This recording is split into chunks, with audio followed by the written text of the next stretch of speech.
ফের নতুন করে গঙ্গা ভাঙনের কবলে শামশেরগঞ্জের শিকদারপুরের গ্রামবাসীরা।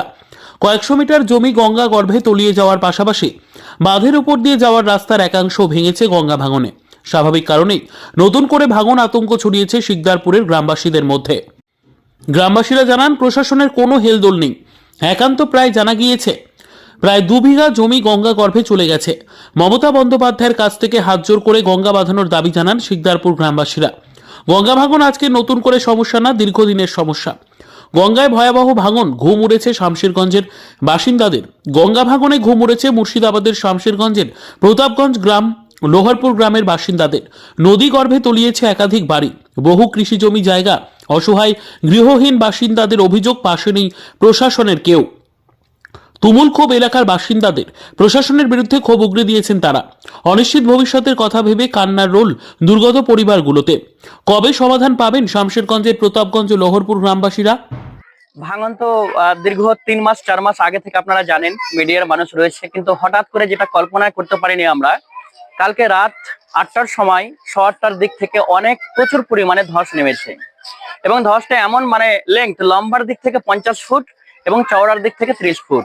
যেখান থেকে আমরা যদি মাটি মেজারমেন্ট করতে যাই, তাহলে বড় ডাম্পার গুলো 100 ডাম্পার মাটি হঠাৎ করে যে চলে গেল জলের তলে। এবং এখন যে সমতল জায়গাতে দাঁড়িয়ে আছি এবং জলের স্তর যতটা আছে, মোটামুটি 40 ফিট নিচে রয়েছে, আর তার গভীরতা আরো 40 ফিট নিচে। অর্থাৎ সমতল থেকে জলের গভীরতা লোয়ার স্তর পর্যন্ত 80 ফিট গভীরতা আমাদের এই নদী।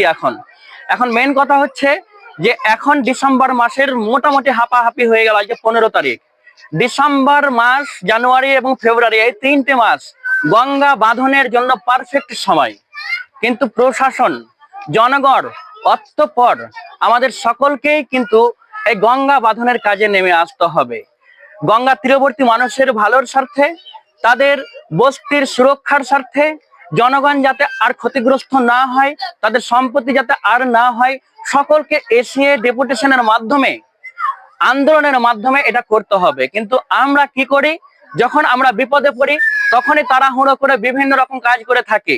ধর্মঘট বলেন, আন্দোলন বলেন, সবই যখনই পার হয়ে যায় তারপর থেকে আমরা নিশ্চুপ হয়ে যাই, ঘুমন্ত অবস্থায় চলে যাই। সেই দিকটা আমরা ভাবি না কখনো যে গঙ্গার তীরবর্তী মানুষগুলো আজকে যে অবস্থায় বিচরণ করছে, আগামী ফের বর্ষা আস্তে আস্তে, আগামী বছর জুলাই মাস, জুন মাস, আগস্ট মাস, এই শিকদারপুর গ্রামটা আর চিরতরে থাকবে কি? আমরা ম্যাপে দেখতে পাবো কি? আমরা প্রতাপগঞ্জ অঞ্চলের বাসিন্দা। আমরা একটাই অনুরোধ করব প্রশাসনের কাছে, বিডিওর কাছে, ডিএম এর কাছে, যতগুলো প্রশাসনিক দপ্তর, সকলকেই বলছি যে আমাদের এই শিকদারপুর, আমাদের এই অঞ্চল, আমাদের এই ব্লক, সকলের স্বার্থে, সব জায়গায় যে সমস্ত মানুষ বসবাস করছে নদীর কিনারায়, সকলের স্বার্থে, সকলের সুবিধার্থে, আর প্রাণহানি, আর কোনো সম্পত্তি নষ্ট যাতে না হয়, অবশ্যই অবশ্যই দোয়ার চাইতে হাত জোর করে আপনাদেরকে বলছি যে একটু গঙ্গা বাঁধনের কাজটা ভালো কংক্রিট করে, ভালো বোল্ডার ফেলে, যাতে মানুষের স্থায়ী সুরক্ষা হয়, সেই দিকে নজর রেখে আপনারা করবেন। আমি এখনই দেখলাম যে বস্তার মাধ্যমে এটা দেওয়া হচ্ছে, এটা ক্ষণস্থায়ী। কিন্তু আমরা ক্ষণস্থায়ী চাই না, আমরা দীর্ঘস্থায়ী চাই। কেন আজকে এলাকাতে যদি মাটি কিনতে যায়, মাঠের মাটিগুলো আমরাকে 2.5 লাখ 3 লাখ টাকা করে কিনতে হচ্ছে। মানুষ পাবে কোথায়? খেটে খাওয়া মেহনতি মানুষ, বিড়ি বাঁধা মানুষ, কৃষক, জমি নেই, এখানে করে সব লেবার টাইপ, ভ্যান বাহে, ইটের ব্যবসা।